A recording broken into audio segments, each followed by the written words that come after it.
influence. Commit your influence. Is it on camera? Yeah.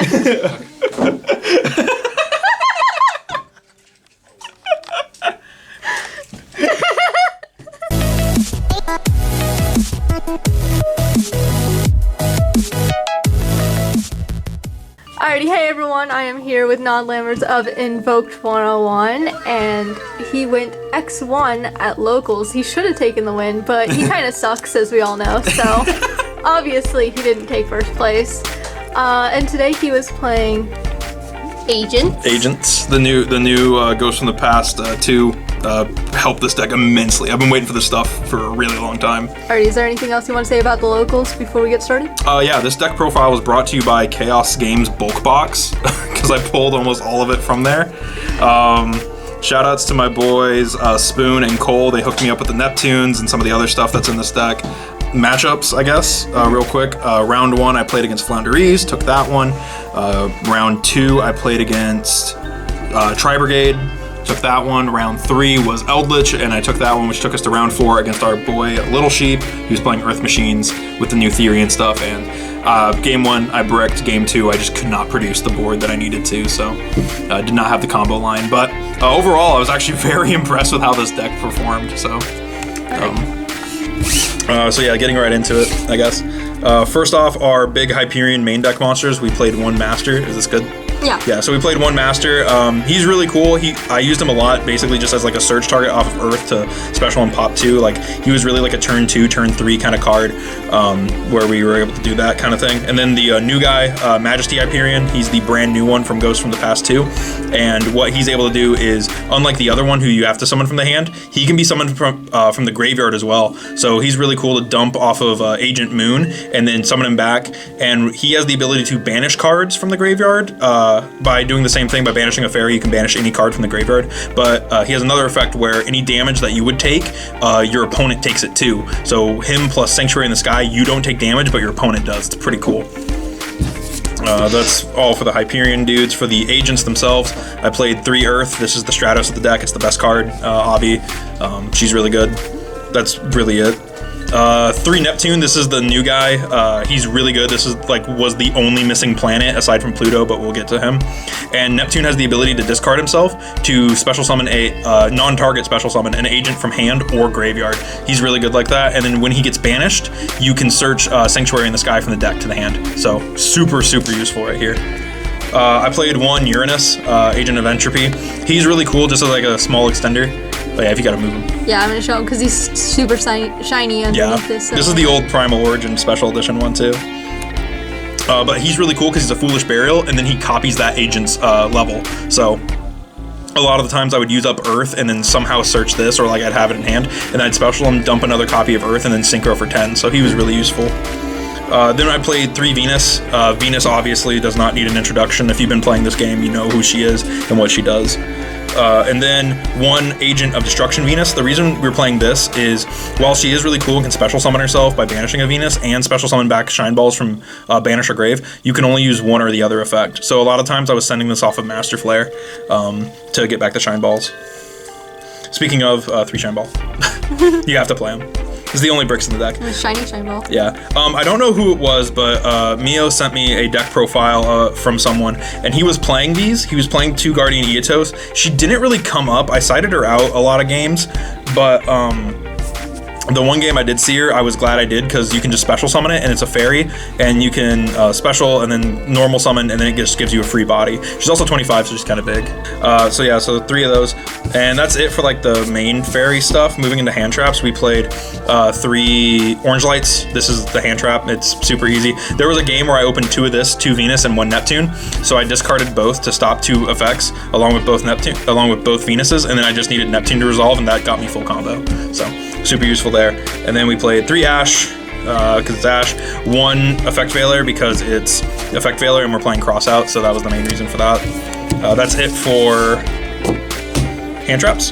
For spell cards, we're playing 3 of the new Rhoda Sacred Waters. It either activates Sanctuary straight from the deck or searches any monster that specifies Sanctuary. And then you gain life points, 500 points for each Hyperion and agent you control. Then I played 1 Chorus in the Sky. I cited this out a lot, but It's kind of cool because what you can do with it is it adds one fairy monster from your grave to your hand, and then if you control Sanctuary, you can add one banished fairy that lists Sanctuary from your banished pile to your hand as well. So it's really cool, but it's really just a one of, especially since it costs 1,000 to activate. Then of course one Sanctuary. This is my super cool Astral Pack Sanctuary. So really nice there. Then I played 2 Tactics. This deck has a lot of choke points, so getting Tactics to draw 2 and possibly extend, or just ripping another card out of the opponent's hand or stealing something. It never came up, but I like it. 2 Crossout. This did come up against the Ash Blossom, so that was cool. But yeah, so 2 of those, and then 1 Called By. So a lot of don't hand trap me. A lot of that. Last spell card was Monster Reborn, because this deck, if you want to make it 40, it's a 41 card deck, you can cut Monster Reborn. You don't have to play it. That's it for spells. For traps, we played 4. We played 1 Fallen Sanctuary. This card's really, really nice. It's Sanctuary in the sky, on the field, or in the graveyard. And then on activation, you can either set 1 Sanctuary or 1 spell or trap that specifically mentions Sanctuary. And then once per turn, you can banish 1 fairy from your graveyard to target and negate 1 monster on the field. And it stays negated for the rest of the turn, and even if this leaves the field. So really, really cool. And then I played 3 Imperms. I don't know if this came up. I can't remember. I don't think I saw it all day. So that's it for the main deck, and I think the main deck's pretty solid. Moving into the extra, I played 2 Majesty Hyperion, or Master Flare Hyperion, sorry. This guy is nuts. He's like the best card in the entire deck, and he's a level 10 Synchro, and he needs fairies as his non-tuners, but his effect is that you can dump 1 agent or monster that specifies Sanctuary in the Sky from deck to grave, and he copies that monster's effect. So he's really cool like that. And then he has another effect where if your opponent activates a card or effect, you can banish 1 fairy from hand or grave, and then banish 1 card on the field. So really, really useful. On top of that, he's 3,200. So like I mentioned, you use this to either copy like Venus or Destruction Venus, or realistically whatever you need. I copied Master Hyperion at one point to use this, and yeah, he's really cool. Also, what's super cool, he has like the whole solar system. He's like the sun, right? Majesty Hyperion is like a black hole. You can see like a black hole above him as the solar system, and then Master Hyperion has the solar system in his hands. He has kind of like he has like a normal sun behind him, but this one's like a supernova sun. So I think that's a really cool little theming between the 3 Hyperions. For some reason, your camera was like nature. I played 1 Baron. It's another level 10 Synchro you can go into. You can also do some really cool stuff with Halka Fibrax and that. 2 Plutos. Pluto is the other agent. He is an agent monster. He's always treated as an agent card, even though he's called the Executor of Underworld Pluto. And if Sanctuary is on the sky, he's a quick effect Book of Moon. And then if he's in your graveyard, you can banish him to add 1 Sanctuary in the sky from grave or banish to your hand. I played 1 Formula Synchron as my Hulk target, because this lets you quick synchro with one of the Hyperions into the big Hyperion or into Fleur. Or Baron. So also it gives you a draw, so that's why I like that one. 1 Beals. You can summon this using Uranus. I never went into this. It's just a thing you can do. That's it for the Synchros. You can play other Synchros if you want, but those are the ones I had. Almost none of them came up except for like Pluto and Master Flare and Baron. I played 2 Moon. Moon is an MVP. This card is nuts. So on Link Summon, you can dump 1 agent or card that mentions Sanctuary in the Sky from your deck to the grave, and then it has the ability to tribute 1 fairy, including itself, to pop a card on the field. That's not a quick effect. I kind of wish it was, but this is really good. Like, you just dump something, and then if you already have the materials you need, you can just tribute it and pop something. That came up once, and it popped like a Solemn Strike, or the Eldritch Solemn Strike. 1 Hulk, I mentioned it. This deck doesn't lock itself into fairies or anything, so you can just go into Hulk willy-nilly.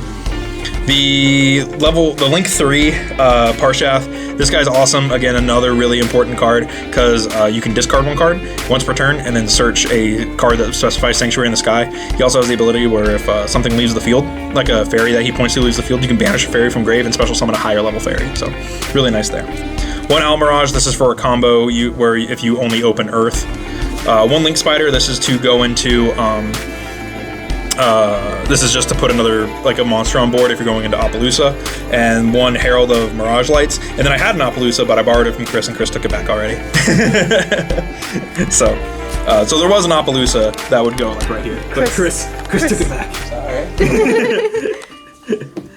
But yeah, that's it for the deck. I don't want to show off the side because it's just like generic stuff that only works against like here. So like we have a lot of like Earth Machine stuff and a lot of graveyard heavy stuff. So it's stuff like DD Crow, Skullmeister, etc., etc. But yeah, side deck is whatever you want it to be. But I like this.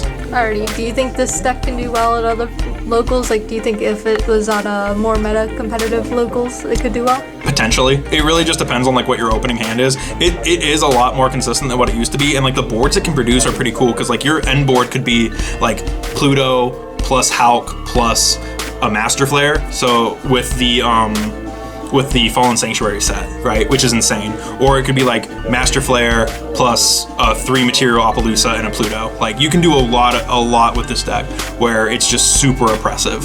You can make some really good boards. Would you consider this deck possibly rogue? I think so. I think maybe not this version, but there's the other variant that uses Diviner, and I think that version might be a little more consistent than this is, and you know, maybe that one might be better, but at the same time, this is just something I kind of put together without Diviner, and I almost didn't play, so I think for a deck like that, where it went up against what it went up against, I'm pretty happy with it. Alrighty, thank you guys so much for watching this deck profile, even though it's going on his channel and not mine when I'm doing all the work, because obviously... Because you totally built this deck. To be fair, I'm the reason you even played it. Because you were going to leave it at home. And That's true. Because you were missing one card, and I was like, no, somebody's going to have the card. That's true. That's Guess true. what? I was right. And you won. Almost. You Almost. almost. So anyways, thank you guys for watching, and hopefully we'll see you in the next one. Bye!